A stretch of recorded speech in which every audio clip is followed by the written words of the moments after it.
Assalamualaikum warahmatullahi wabarakatuh. Selamat malam pemirsa, tim Liputan Aceh TV kembali menyampaikan berita terkini dari Tanah Rencong untuk Anda dalam program Seputar Aceh.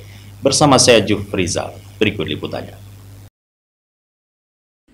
PLT Sekda Aceh M. Nasir membahas rancangan awal rencana pembangunan jangka menengah Aceh 2025-2029 bersama pimpinan dan anggota DPR Aceh.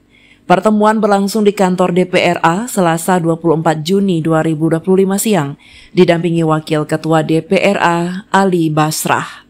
Sejumlah kepala SKPA turut hadir, termasuk Kepala Bapeda Aceh dan Kepala Badan Pengelolaan Keuangan Aceh.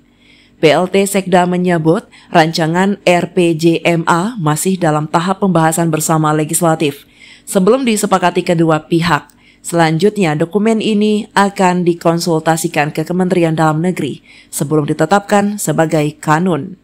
RPJMA 2025-2029 disusun berdasarkan visi dan misi Gubernur dan Wakil Gubernur Aceh. Program-program pembangunan difokuskan pada pelaksanaan syariat Islam, peningkatan ekonomi, dan pengentasan kemiskinan. Dari Banda Aceh, tim Liputan Aceh TV melaporkan.